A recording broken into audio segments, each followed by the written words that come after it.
Fernández, who is 3rd District, right, New Mexico, member of Congress, and for so many reasons, we're delighted to have her here.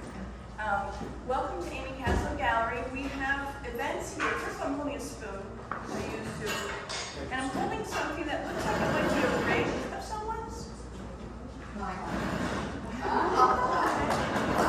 Thank you very much. Oh boy. Okay. Were you missing? You weren't missing until you were missing. So we have something called No Now Dialogues, and hosted by Amy Castle Gallery here. And we examine, as a community, salient issues. Issues that we know that our community members are concerned about and would like to do something about. So we have organized a series. One was on the exigency of Ukraine, and Frank Vogel, who is a founder of Transparency International and does all manner of things, is here with us today. He was with us during that panel. It was a fascinating panel. We've had climate change. We've had a host of issues that really are here and now. There is nothing more here and now than our democracy at risk. And I think everybody in this room feels that, and that's why we're here.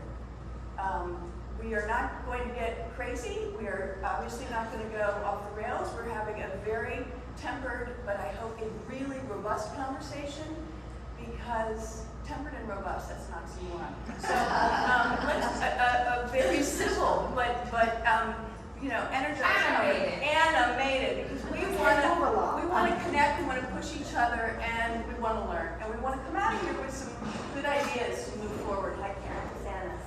So there are some really great minds in here, and that's why you're here, is because we invited, especially you, we wanted you and your expertise and your caring and your knowledge. So let's get started, okay? Teresa, first of all, thank you so much for being with us. This was a huge treat. We met a few times in Santa Fe, where I did a lot of volunteer work with folk art, and we happen to have the folk art exhibition opening tomorrow, and we thought what better time than now to have Teresa with us, because folk art and New Mexico, Santa Fe is a big deal. But this evening is really just going to be about the politics, the here and now, and the moving ahead. And you're in a tough spot now. And let's have a seat. You're in a tough spot now because you're running a race on some serious issues with a lot of experience and really good forward march, and you're running into trouble. What kind of trouble are you running into? So, hello, I am so glad to be here. We're going to have animated conversation among, I look around and I really feel home. I feel like home, because we are so lucky in New Mexico, where we are we embrace culture and herencia, and that's what we're surrounded by. It's like walking in beauty, walking into this gallery. So I need to react to the gallery. We're blessed, right? We're blessed. You are. And getting to New Mexico and why I'm wanting in is, New Mexico is, my district right now is just, I call it the beautiful and beautifully diverse 3rd Congressional District of New Mexico. And it is. Right now my district is northern New Mexico, Santa Fe, Taos, go up and I capture Farmington, the Navajo Reservation, the Jicarilla Apache Reservation, 16 different pueblos, it's a majority minority with Hispanos, and then these wonderful art centers. 1 in 10 paychecks in New Mexico comes from the arts, so I'm a big proponent of the arts and of the fact that that culture gives us, I think, the ability to celebrate ourselves, and when we can celebrate ourselves, we can be curious about the other rather than afraid of them. Right? And that's, I think, a really well said. I think that's a really key thing. But I got redistricted, and so that was the issue I went into. I had this district, and I got redistricted, and so they took away my district. Wasn't a hugely Democratic district. For those of you who know, they assigned points, and it was like about a Democrat 8 points. So it's good, but not like it's not absolute guaranteed. I won by 19 points. My very first time ever running for office, bringing 30 years of working in community with a great love of community. I put love at the center of my campaign, and people appreciated it, and I won. I beat this huge, amazing 7-person primary, and then won my. You put love at the center of your campaign during a time when hate was. Exactly, and I intentionally put love at the center of my campaign, because that was an idea that we needed to protect what we love. 2 years ago, think of what we were going through 2 years ago.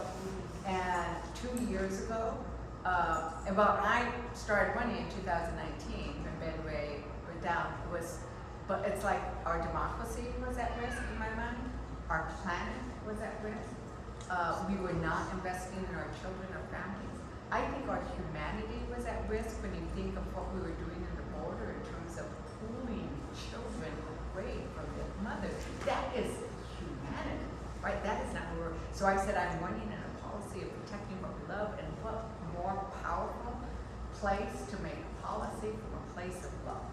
And some people say, stop talking about that love stuff, but I can't, because that's who I am. And I'm wrong, and I'm still talking about love stuff, even though, getting back to the first question, I now have a redistricted district where Can you turn up your mom a little bit? Okay, I'll stand up then, I'm more used to doing that. I have a district that got redistricted, my diagram, I was told that it works better when you stand up, that's where all those opera singers are standing. So I won my race by 19 points, right? Where, a Democrat should have won by 8, I won by 19 points, great. That was 54,000 votes though. I got 114,000 new voters in the most conservative part of New Mexico. So I got these 114,000 incredibly conservative voters. And so that is what's making my district very different, because in fact, everybody got redistricted this cycle, because that's what we do. The funny thing is, I have every other decade been the voting rights activist and expert and litigator, and won every voting rights case I ever took on redistricting to make sure we, protected voting rights cases. And then on this time, I have to sit by the side. It's like, oh, they're doing that to the district.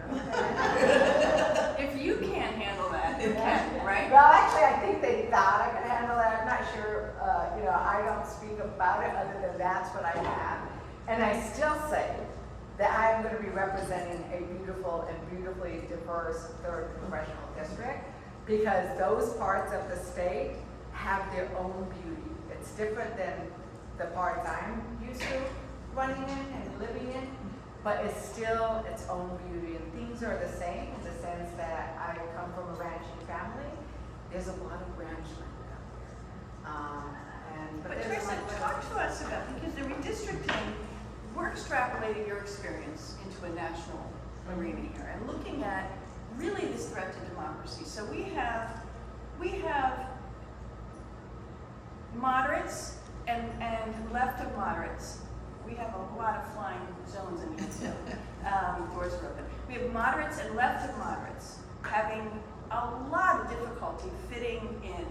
They find their spot, and then they're challenged immediately by a Trump drop-in. And it's funded, it's fully funded, it's aggressive. What are the prospects for moderates to really continue to push and succeed? And what are the prospects, in your view, for moderation? See, I think that there's 2 places, because there's what's happening in the Republican issues around those redistricting, those challenges, and what's happening on and the seats that are more likely are very different issues of what we're dealing with. And I think that I will say, I think ranked choice voting in primaries would be a really smart thing to have. All right, tell us about that. What ranked choice voting is, if you look at Alaska, in fact, the New York Times did an article. Ranked choice voting says, okay, here are these people. There's 5 people running, and when you go to vote, instead of having like a runoff, like the top 2 would run, you immediately, rather than having a runoff, you rank your choices. So you rank, 1, 2, 3, 4, and 5. I litigated the ranked choice voting case in New Mexico, took it to the Supreme Court. We now can have ranked choice voting in all of our municipalities if they want it in New Mexico. Alaska had ranked choice voting. And so what you had in Alaska, you had a whole bunch of people running, right? They were like Santa Claus was running. But you also had, in the end, a ranked choice voting where rather than whoever gets first across the finish line, so you have 5 people running, and you can win the primary with 30% of the vote, and then you go into a general, and because it's been districted to only allow a Republican or a Democrat to win, you're going to win that district, and you might really only have support of 30% of the people, strong support, right? And that's what's wrong, is that then exacerbates maybe the most radical, whereas if you have ranked choice voting, you might have, when we were trying to tell people about it, it's like you can have 4 people who love the color orange and 1 person who loves the color purple, right? Your community might really like the color orange, but they split up their votes among those 4, and so then the color purple wins, right? Even though the community, the principles, the policies that those people want, it's just, you split that vote, and so you're going to get maybe the person who doesn't reflect the bulk of the people, the majority of the people. So talk to us about. But that's what happened in Alaska, where you ended up having Palin losing to Mary. And because under ranked choice voting, people said, oh, this other person's my first choice, but Mary's my second. There were more people who preferred Mary, and it was a close race over Palin, and so Mary was able to win, even though Palin might have had a strong surge as somebody's first choice, but not enough people's first and second. Okay. It sounds complicated, but it is a bit complicated, so we're going to move to something much more simple. But what it does. No, we're doing now. No, we're going to do it now. This is a people win. Supreme Court, serious Stanford, Yale, right? Yeah. Yeah, this is brainy. But I started my Supreme career in Court Head sauce. Start. I started my career in Head Start. So I was a Head Start baby. No, you cover every single. You're in every zone. Let's go back to the really where we are right now and the urgency before these midterms. What are you hearing from your colleagues? How are you looking at things? What does it look like for a rebalancing of our politics? So I think what we see is that I saw colleagues who I actually admired. I'm a Democrat. I saw colleagues who I admired on the Republican side who didn't make it through the primaries. They were primary, and they were good people, right? But they were moderate, and they didn't make it through their primaries. And so that's unfortunate, because whoever won that will win that seat. What we have is we have a lot of competitive seats that are up. And I think what's really happening right now, which people up here in DC might not see that's happening out like in New Mexico, in Ohio, in Florida, and these places, is that people are going out and talking about what we've worked on and what we've done, and we're trying to focus on what have we been doing, and how does that mean and translate to what your lives look like? Because our job, I believe that our job, if we make policies from a place of love, that our job is to help communities basically prosper. What are the issues that might be turning the equation? I think those kinds of things, that asking people what makes a difference in your life.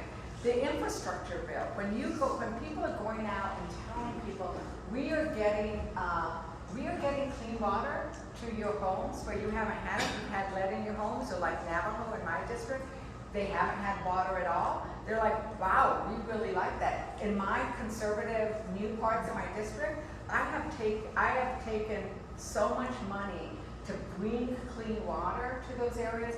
We have put a good amount of money to work together with the ranchers to address their drought conditions. Like, we are working on solving problems that make people's lives better. What we don't have is sometimes we don't have a lot of media covering it. So it's been up to me to, I mean, I have the Amarillo to go out there and say, this is what I'm doing. I call up the The Amarillo constructive music. good story. Yeah, Good yeah, story. and tell them I'm here. And actually, I have the Fox News come out to projects I'm putting in the ground and say, we love covering you because it's always about good things, right? And so I think there is a moment now where people are maybe a little bit like done with the anger and the divisive, and we've seen what it leads to in January 6th, right? And just everything else. But are they done? I think they're not done. They're not done. Let us open this. We're gonna open this. Right. There are a lot of people who have some things they want to ask, and some people have to leave early. And Frank, where's Frank? Frank, I'm going to ask you a question. I do. Because you have, Frank looks at all manner of societies and a lot of threat to societies, and totalitarian threats and impacts on transparency. And we have seen we're moving now into the truth question, which is truth versus fiction, which has really messed up our lives here in America. We don't know what to believe, what to read, what to rely on. What is, in your view, in your world and your worldview, where are we with truth and fiction and transparency and reflect it if you can on national politics? Well, it's not got a question, so I'll answer your question and get it. Please do. If you look around the world at polls on trust in government, if you look around the world on polls on trust in government, you find it's rarely been lower, whether it's in Europe, whether it's in the UK, whether it's here in Canada. And often these polls are simply asking the question,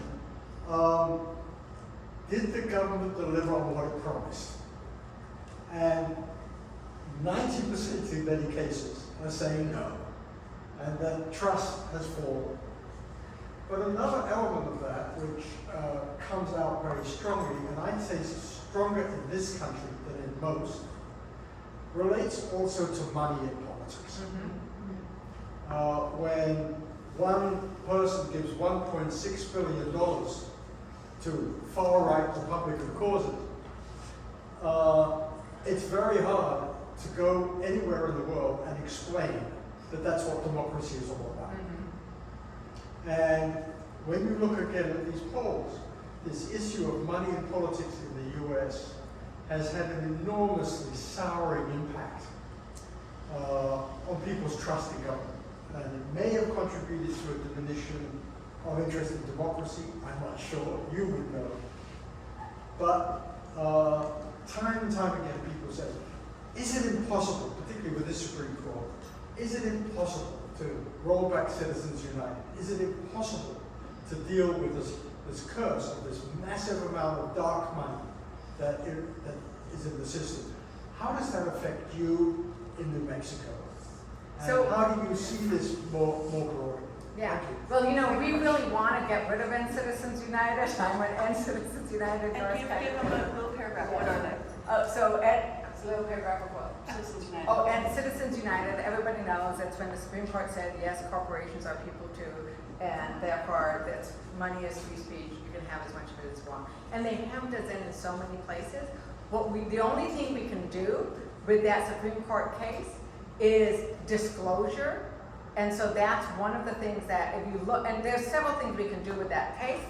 The Freedom to Vote Act, that every Democrat in the Senate, every Democrat in the House is in favor for, but they're unwilling to overcome the filibuster, which is an undemocratic process anyway, but that's another conversation about the sins of the original Constitution. But that is, without them willing to overturn that, we are hamstrung. Every Democrat has said, but two, that they would vote to bring civil rights, voting rights, legislation to the floor of the Senate. So the goal is, if you get two more Democrat senators who are willing to do that, then you'd have the 50 that you could then bring it to the floor of the Senate. And there are disclosure acts, there are disclosure requirements, there's a lot of trying to address corruption of the politics. So those are the problems that we have. Because then what do we have to do then in New Mexico is I need to like run, and we have to run very, very in the ground campaigns where people get to know us, where we can get people to know us before the money comes in saying all kinds of untruthful things about us. And that's what I try to do is get ahead. And people, because I've taken on, people know me because I've taken on a lot of, I'm a tenacious advocate for my communities, and so there've been a lot of awful things that have happened, and I've been out there fighting for my community, so they know that about me. Think about that, but think about that. The candidate has to get out there before the money overwhelms their reputation and what they're about and what they'd like to do. Yeah, I just talked to another frontliner out of Nevada, and he said they're spending $3 million against him a week. And he says, but I got out early, he raised enough money. So then it's like you have to use money to fight the money, and we never can raise that much money. But if you can raise just enough, like he was able to get history, he's a marvelous guy, Stephen Horsberger. And he said, so I told him like what I'd been doing and the things I'd been working on earlier in the summer, so now they kind of know who I am, and it doesn't ring true. Because then you have this thing of it's not ringing true. And we're finding that on the ground, in these heavily debated, I'm a frontliner, and these are like the most at risk of the incumbents, that people we're actually polling better than we should. Right? And this trust of the work we're doing. Like nobody likes Congress. Congress polls better than the worst in the trust in government. But if you ask people about their own congressperson, if they are out doing the kind of work that I'm doing, that Stephen Horsberg is doing, that Cindy Axon is doing, they're going, oh yeah, this is what they've been doing in our community to make our lives better. And that's our job, is to make sure we're telling them that from day one. And we have been telling them that. This is my chief of staff, everybody, Nathan Shelby.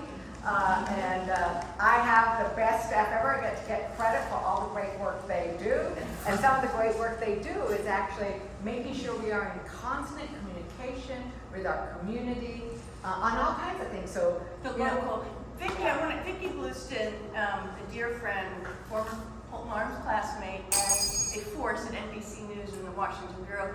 Tell us, have they gone local and looked at these very granular issues and granular experiences of, because I find that if we look at Teresa's experience, just what you just said about the avalanche of money, you have to race out quickly before it comes. Never really, a little shake here, never really thought about that until I really heard a very local story. Well, I don't speak for it, I retired 2 weeks ago. 2 weeks ago. I mean, they do have, they have a county to county franchise where they send people out and they do very aggressive coverage. So yes, they do, but it does get overwhelmed a lot of times by, the New York AG suing Trump. And then, there are stories that overwhelm nationally, but they do go out and they do cover aggressively a lot of local races. So it's not just the locals that are covering this. But basically, that was my thing. In my first race, there were 7 people running. One of them was much more famous than I was. She was covered in the New York Times. She was covered in MSNBC. And I always said, well, I just want to be making sure the Gallup Independent knows about me. But it really, because if it's nationalized, then actually, I'm just somebody who's embedded in the community. In the end, I was able to win because the community trusted that somebody who'd been in the community worked. Because, it was like, I wasn't famous, so I literally, my own newspaper said, how come you put him on the front page and you just put my ad on the front page? I said, oh, because you're not a national figure. I said, it's a local race. And so you know what I had to do? I had to get the New York Times to say there's somebody else in the race. So I found a New York Times report. I said, you need to change your reporting because there's somebody else in the race.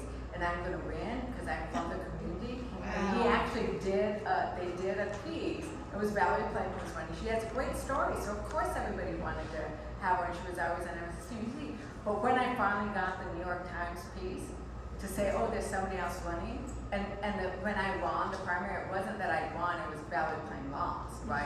So I never quite made the headline, but I did need to. I just needed to win that race. And so that's what we're Bob doing. Roskin, Yeah. what is your biggest concern about democracy now? Politicizing of the Supreme Court. Why? How do you think it affects it affects races, it affects everything, but it affects daily life in a very ugly way. I expect Congress and Senate to be political, but I don't want the President or the Supreme Court to have any political connections. Yeah. But it's, you asked what my concern is. That's your number one concern. It's huge. The week that they overturned 50 years of precedents in Dobbs, they overturned 200 years of precedents in Indian law. I'm the chair of the subcommittee on Indigenous Peoples, worked with Indigenous Peoples for 30 years. 200 years of precedents overturned. And so it's just like, it just upended tribal law, and it just was because they wanted to get to a certain outcome. To get to a certain. Outcome, it was a determinative outcome, right? They wanted, it was Oklahoma, they wanted to overturn something that the Supreme Court had done 3 years earlier. And so to do that, rather than just overturning that one case because they were stuck, they overturned 200 years of precedents. So cynical. So Yeah, cynical. it's really horrible. There are things that Congress can do, not as if we keep the House and have 2 more senators. We have some bipartisanship pros in the House tonight, and I'm going to ask Gina if you would just step up and just give us just a little assessment of, is there a prospect for bipartisanship? What do you think? I'd like to believe there is, because I think that is the founding. We know the story of Hamilton, and there was animosity and diversity, and was there respectful discourse? I don't know, but the reality is that people were so committed to the institution of democracy that they were willing to compromise. 200 years later, we're still dealing with that issue. But I think what we're seeing, long story short, to answer your question, I don't know, because we see what's happening with our institutions, the balance of power. Bob's talking about, the Supreme Court. It's become more political than it ever was. That's a red flag. With what's happening, with the Trump and Republicans not speaking out. That during the Nixon Watergate, we had Republicans speaking out. Our community is different than it used to be, and I think that even in that community, we're not speaking out. There's no outrage, and our institutions are becoming so political that all impacts how risky the future of democracy is. I agree that I am terrified at the threat to democracy right now. I sit on the elections committee. I did that work. We just voted out the Electoral Count Act. The Senate will do a different thing. They'll come up with something. But I will say this to it, that the promise of what democracy could be is so exciting at this moment that we need to both talk about the fear of what they're going to decide, and we will be the first democracy if we can get past this and get to where we could be that is truly inclusive. Because as much as I love Europe and their ability to provide good health care and education, they do not have a way of incorporating and being an inclusive democracy, and we can do that, and it's so exciting. This is scary, and that is so exciting, and so that's why I always want to talk about what we could be. And I also want to add something. We just passed, I sit as chair of the subcommittee on Indigenous People. I took 10 bills to the floor. 4 of them were Republican bills that I made sure I got the floor to, that the House to pass out. We just passed out 4 law enforcement bills that were incredibly bipartisan. It wasn't because we got 4 votes, we got 4 votes we got 9 votes on the electoral count. It was like, there was 300 and something to 60 something, and that's incredibly bipartisan. There is actually a lot of work that gets done that's bipartisan that we don't talk about. Like, there's, I had the number before, is it 70 or 80? I can't remember how many bills that we have got signed into law that are bipartisan. We forget about that. So it's but alive. so It is alive. Yeah. So it's alive. It's a lot. Did you say alive? Alive. Alive. Yeah. It's alive. So- and on small issues.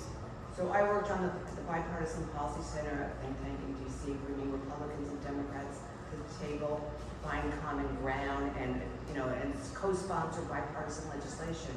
But one of the things we did that was very effective was we would take a Republican and a Democrat, and I'd love to sign you up on these trips, and they would visit each other's district for a weekend. Now these are congressional members that might not have interacted in Congress, but when they went to we found that not only were they in R and a D, but one was suburban, one was rural, urban. They were so different, age, diversity, out the kazoo.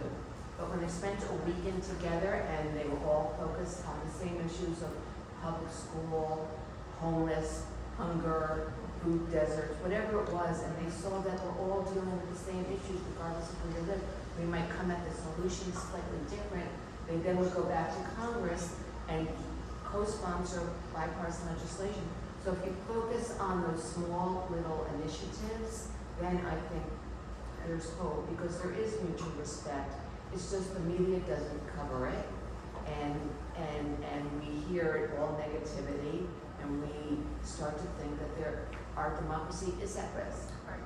I mean, I intend to, like, I did this, really worked hard, because the contamination, the PFAS contamination, we've all heard of the air forces that contaminated the water. There was a big dairy farmer who I went to bat for him, and I called him up when we got a solution. I said, okay, we got the solution, here it is. And he was so excited. He goes, I'm a Republican. And I said, I don't care. And so he then said, my friends to talk to, so there I am in a big dairy barn with 40 Republican dairy farmers in there. And I got up, and he actually started crying when he talked about the fact that he was going to lose this farm, right? And it's a difficult thing, that vulnerability. And so I got up and I said, I did my love thing. I said, we cry for the things we love. And you put so much love into what you were trying to build there. And I said, my job is to recognize that pain and that sorrow of things that we love that we're not doing, and what can I do to take action on it in Congress? And so I talked about love, and we ended up walking out of there with $10,000. All these people like, hey, but one guy was like, I've never voted for somebody who was pro-abortion, but I like her.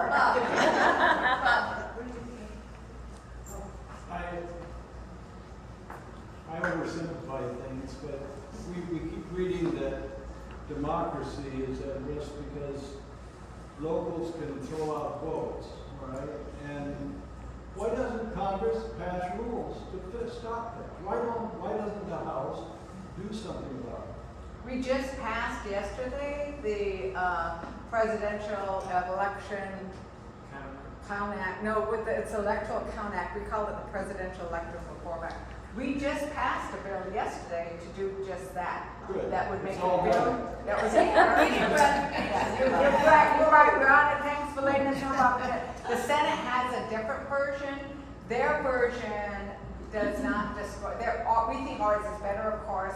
We'll come together and we'll have something in between the two. But both sides should pass that, because I think the Senate now has 10 votes. They have 10 Republicans who are going to do it. But it's taken them a while. Judith Ayers, you have worked in Republican administrations, and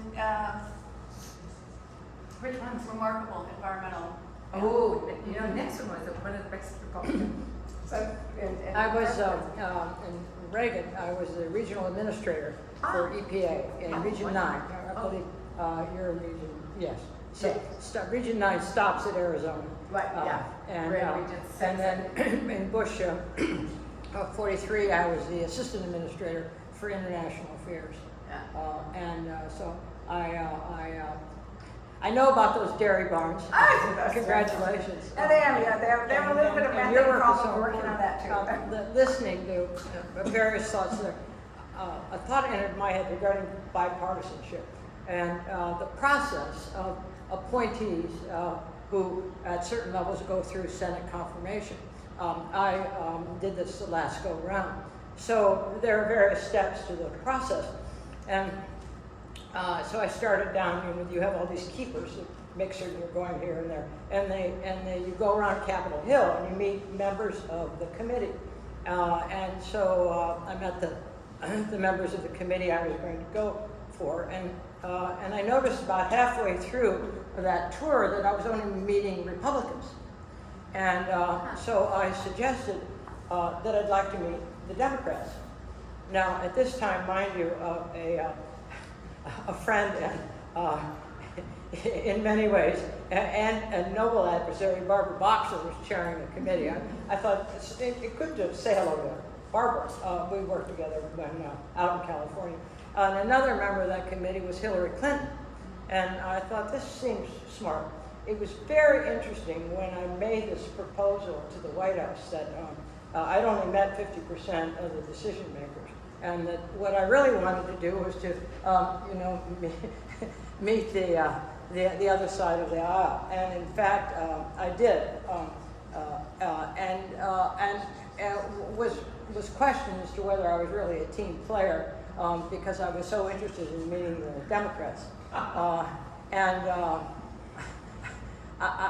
found that a really remarkably sad indicator. And it was not just that administration. Evidently, this is the way the protocol is for people who are going up for Senate confirmation. So as we talk about bipartisanship, it seems to me, Senate confirmation of appointees who are going to be on the team. That seems like an opportunity to extend a hand, to understand, to have conversations with both sides of the aisle. I'm not certain if that's changed.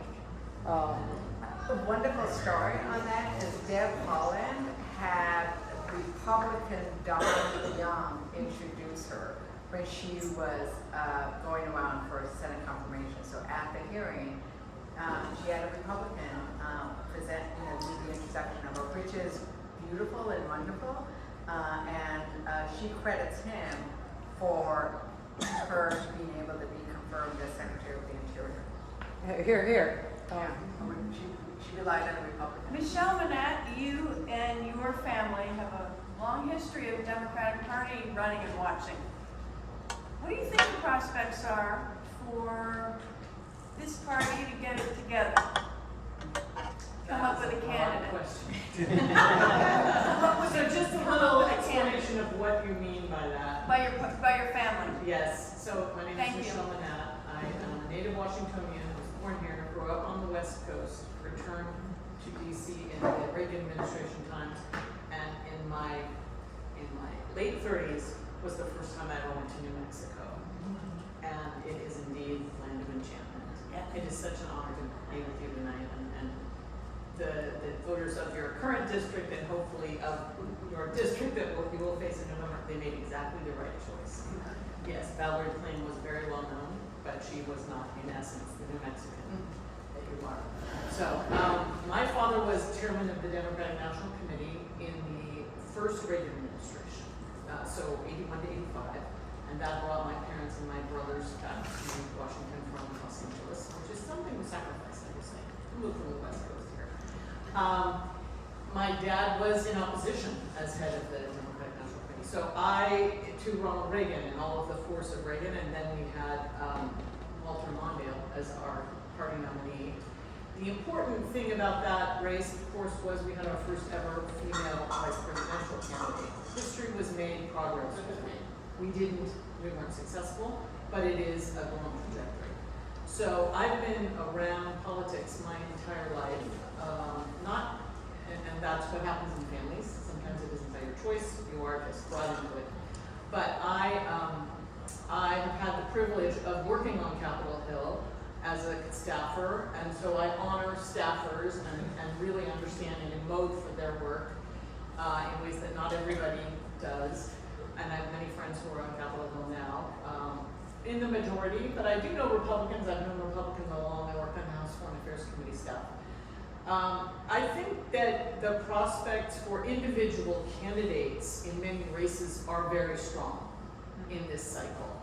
It is the party that really is not well understood, and the party is not in a position to exert the authority and sort of call the honor or the respect that it used to, because the party is fractured.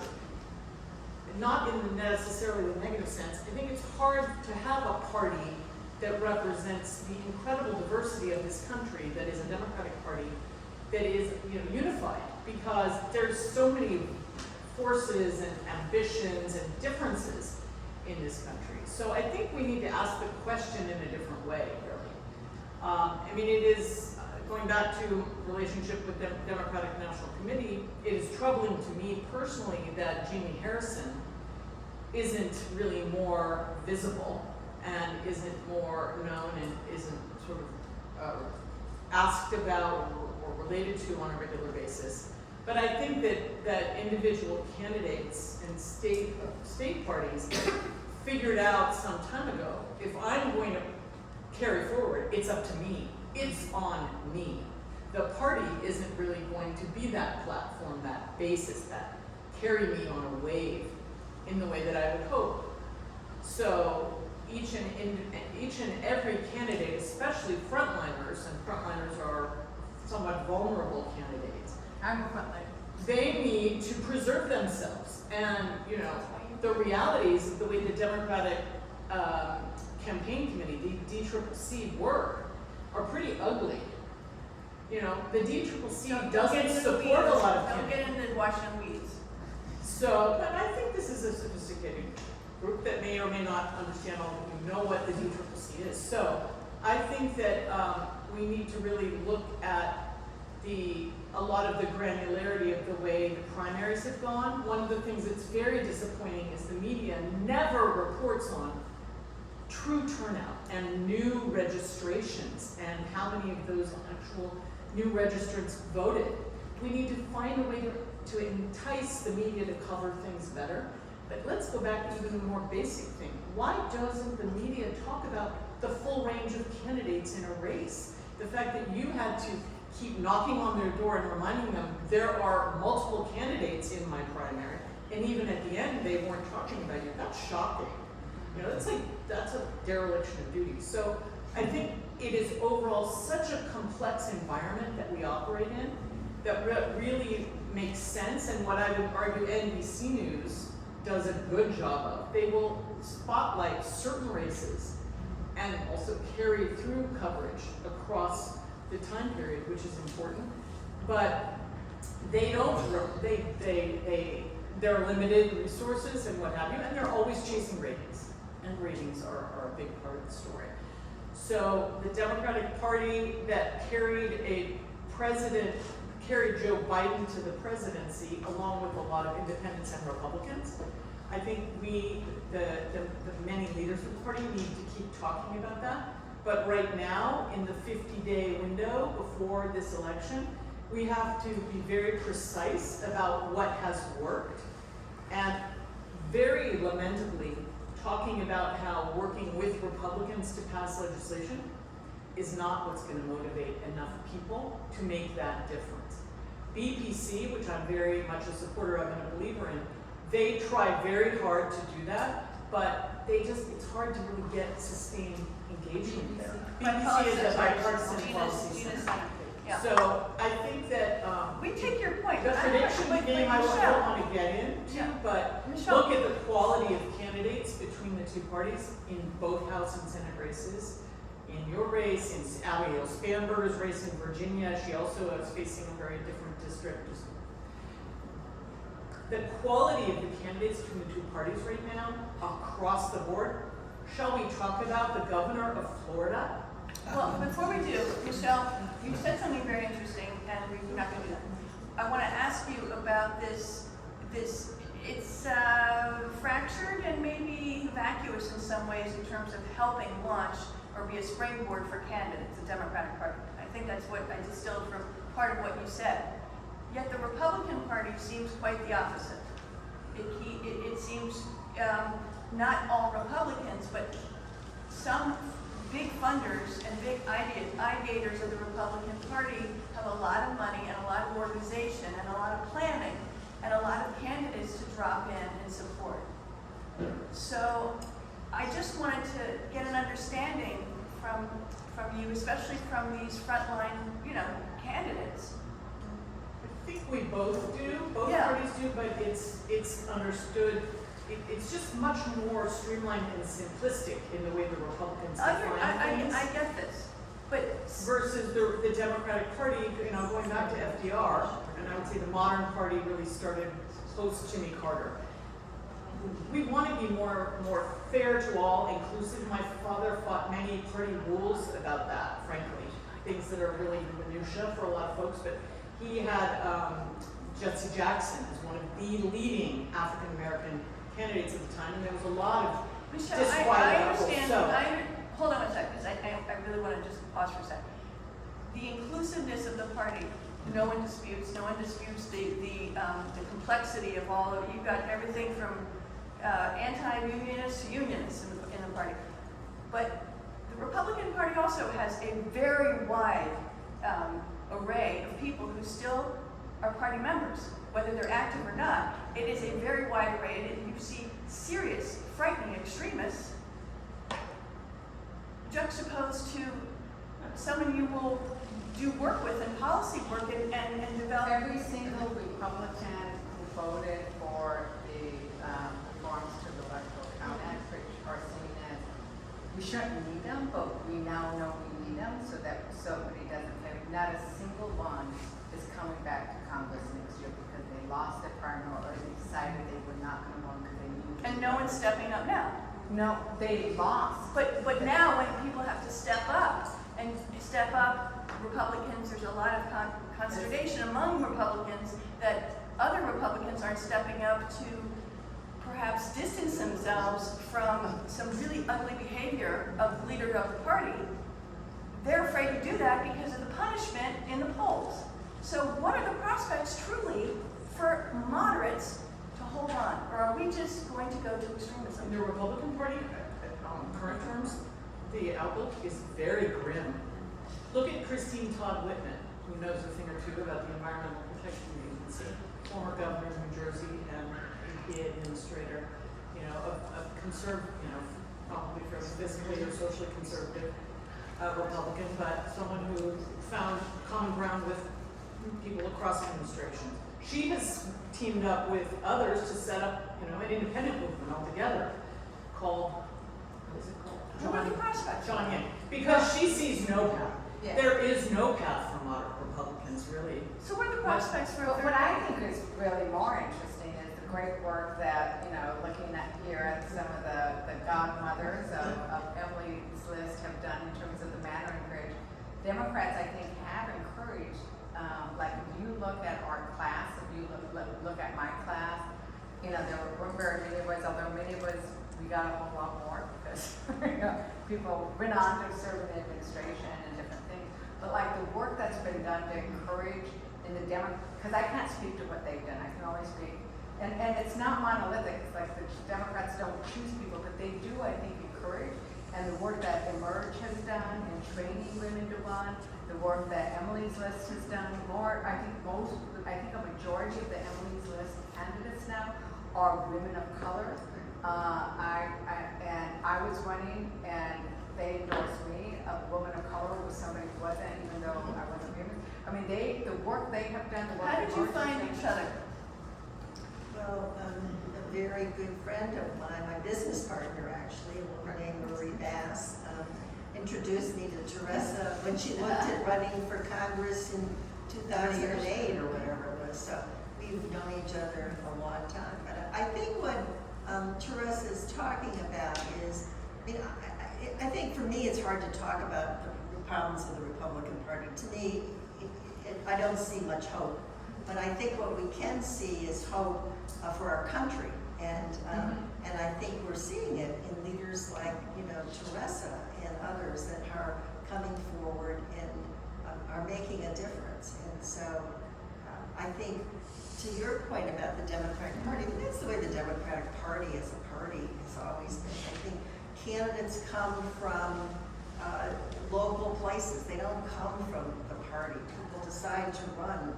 And so I think that's what we've seen, that people like Teresa decide that here's an open seat and I'm going to go run for it.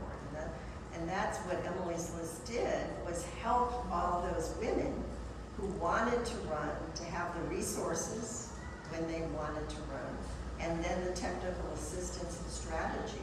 So I think And that's huge. what you're within talking the about. Democratic Party, when you look at the makeup of the Democratic Party in terms of diversity, I mean, the caucus of the Democrats is the majority of color, right? Close. Significant. Yeah, and that's not just women, that's African American men and Hispanic men. But I mean, so I think the party is doing, the people within the party is more what I would say than the party. I think it comes from the And I think that's really exciting. And you're talking organic, this is organic with a lot of networking, but it's organic, it's homegrown. Which is, it should be, of course, and that's representation, and that really is the foundation of democracy, is the people. But the But difference is, we're talking about flyover, we're talking about interventions, we're talking about other nations manipulating our election results. Right. We're talking about things that are so out of our natural capabilities and zone. What is your view on the future? Well, I'm optimistic. I wouldn't be still involved in politics after all these years if I wasn't an optimist. But I think it's hard. I am scared personally about our democracy. And that's one of the reasons I was so interested to come to this discussion. And I look at this bill that you just passed and the fact that you can get really as you're saying, really no Republican support for it, because the Republicans that voted for it have lost. So when you say, well, who's coming next? Who wants to lose next? I mean, at this point in time, as I see it, there's no space. So how the Republican Party or our country reconfigures an opposing party, I don't have an answer to that. It's a problem. I think we need an opposing party. But I can't see it coming from these, because when you look at the primaries, most of these primaries were won by Republicans supporting by Trump and the denier. That's who's in charge of this Republican Party for the most part. I'm not saying everywhere. But those deniers are the ones that won in those primaries. Now, hopefully, in my view, they don't win the general elections. But that's the Republican Party. That's the infrastructure of the Republican Party. I don't see any people like you're saying. Christy Todd Whitman have tried. Liz Cheney has tried. Numbers of people have tried. But I don't see any there yet. and it's all cumulative. I would argue things really changed in the year 2000 because of the way that election No, that's was true. decided. And let's remember that Vice President Al Gore conceded. I think it was Right. December 18th. I was there on the steps. It was cold. We were getting ready with our. I mean, we were despondent. He conceded, and quickly conceded. But the manipulation of the overall environment that has gone on with no brakes on it since 2000, and that is most painfully, the distillation of that is what's happened to our Supreme Court, where we had the seats. Very well expressed thought. 2000 was a pivotal Yeah, year, a hinge year. We The have to impact get on back, the court, yeah. recover from that. yeah. Yes, sir. I'd like to bring the conversation back into how you prefaced the evening away from the political parties and to our democracy. Say that again, a little louder. You'd I'd like to bring the conversation back to our democracy, which is Yes. the reason, not the political parties. Yes. So I have a specific question for the Congresswoman, based upon a case that the Supreme Court has agreed to hear from the state of North Carolina. And it's been espoused in very far-right websites, think tanks for many years, and it's referred to as the independent legislature theory. You know what I'm talking about. So the Constitution actually has verbiage in it that gives states, as you know, the right to oversee elections within their states. But for decades, there's been accepted a role for the judiciary to oversee elections in my state, Pennsylvania, to prevent hyper-gerrymandering. This case is now going to the Supreme Court, and if the Supreme Court, in its current constituency makeup, accepts the premise of the independent legislature theory, it would allow state legislatures to not only hyper-gerrymander their state, but overturn the vote of a majority and independently appoint governors and state legislatures and federal electees. This is not a case that may go to the Supreme Court. They've agreed to hear it. Yeah. So you talk about threats to democracy. Quite a segue from.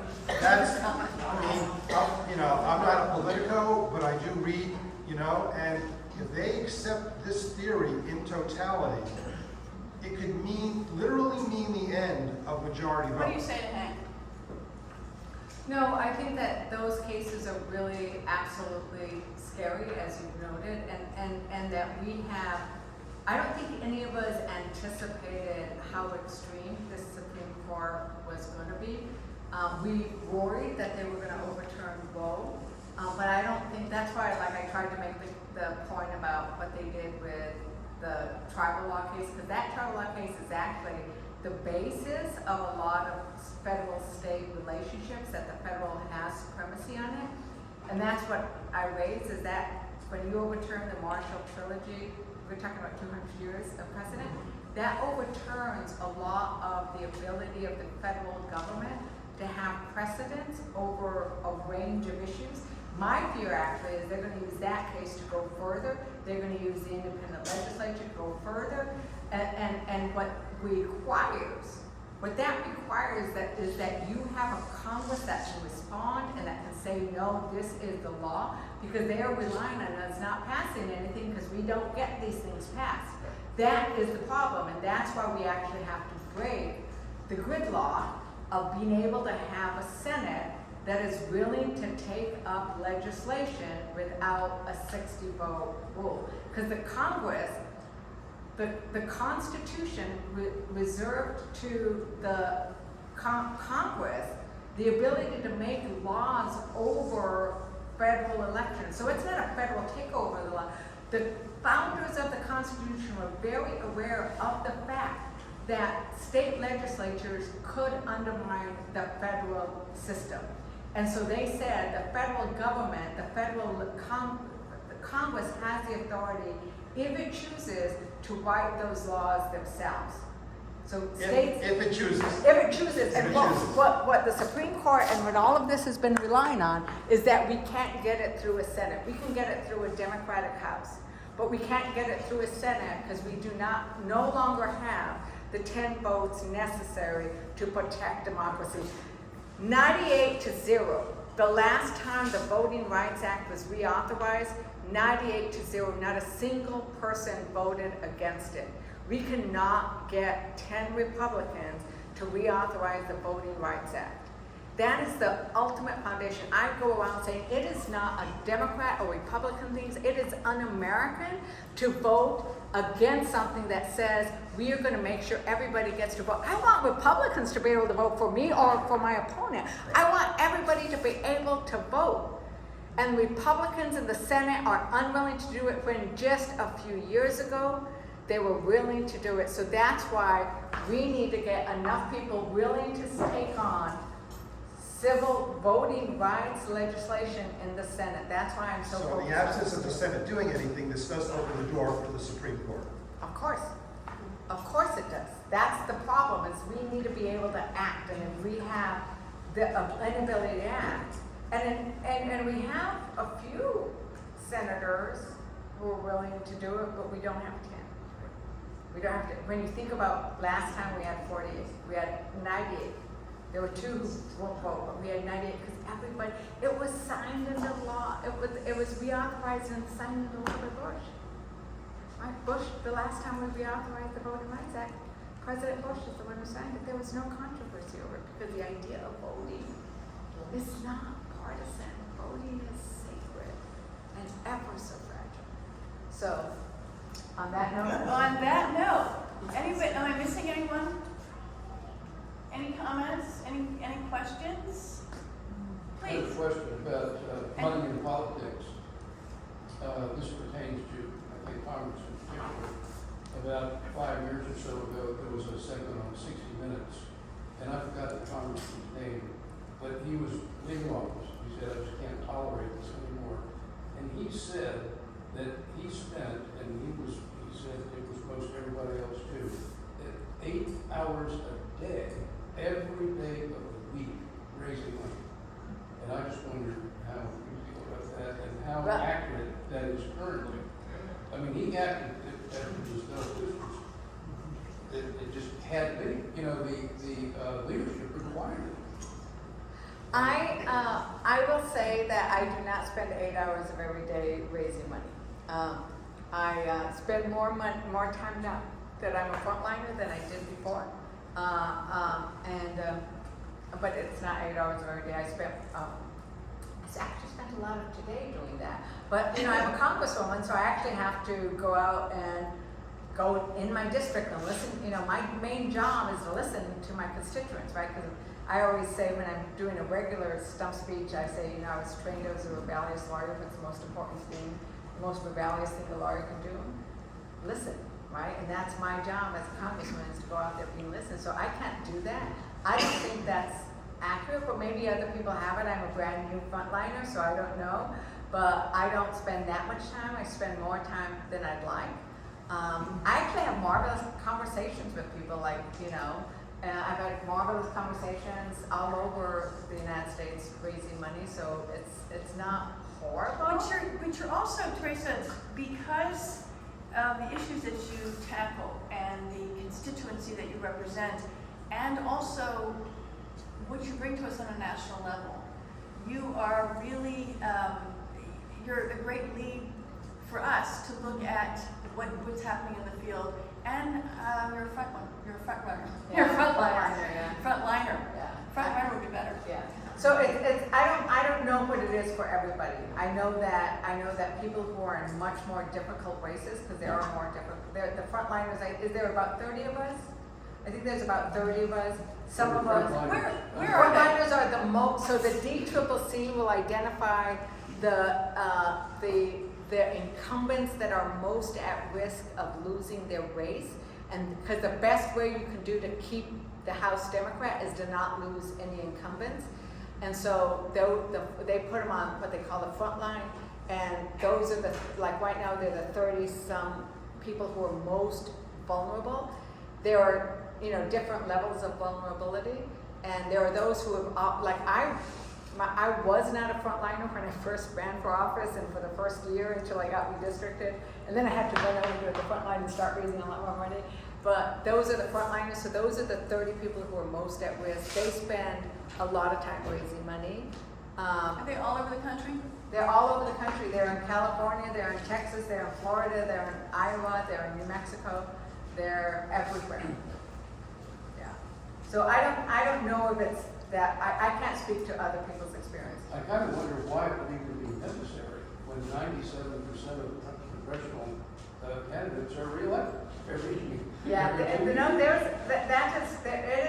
there are highly contested races that will determine people. There are 40 or 50 seats that can go back and forth every Congress, and that's what determines who holds. So the bulk, because of gerrymandering, the bulk are in very safe seats on both sides.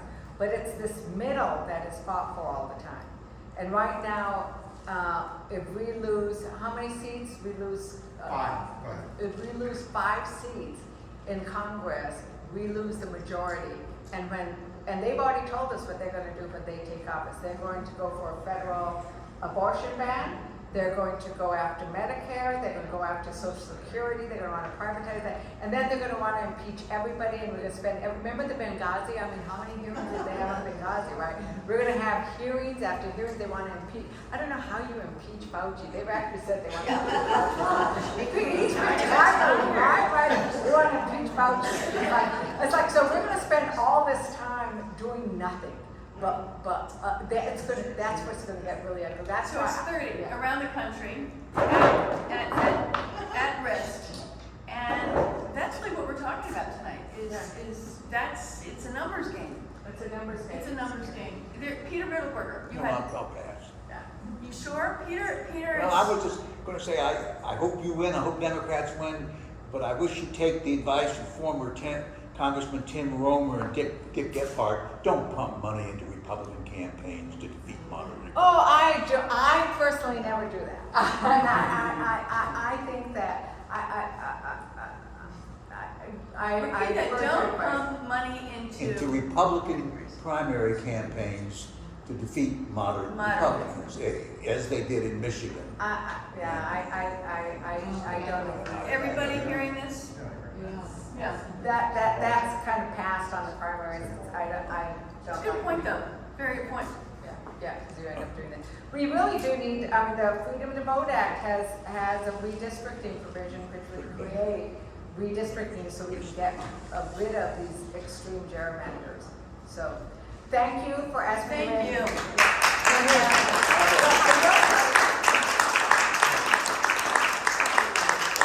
I will say I have my finance director here. Hold on. Steve. Time out. Question. I'm compelled to make one more comment vis-a-vis the Supreme Court. Everybody's concerned about the Supreme Court. You've got to go down to the beginning. The district court and the circuit courts of appeal are in, I don't want to use the word trouble, but you need to have term limits put on these judges.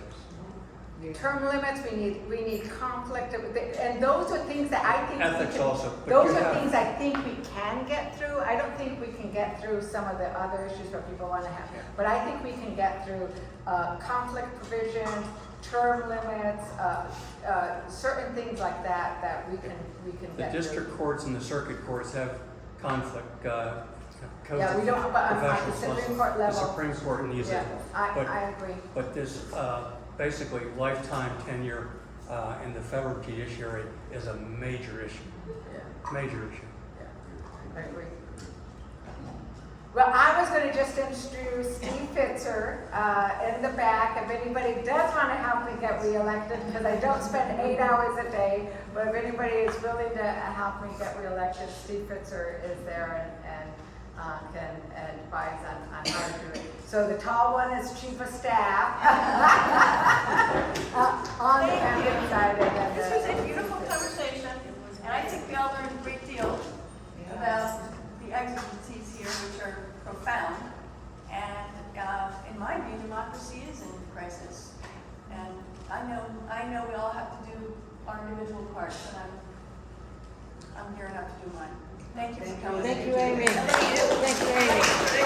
I just wanted to know how you fix this term limit. You know, who's going to change that? Congress. Congress, and there are some bills actually that are looking at that. Would you like to be elected? No. My father was a congressman. Yeah, but then there's some legislation that is being circulated that will probably take that up. I've been on the giving side, I've been a lawyer for 50 years. Thank you for coming And and I can tell you stories that make your hair go through back to forum job. You probably know. You did a good job.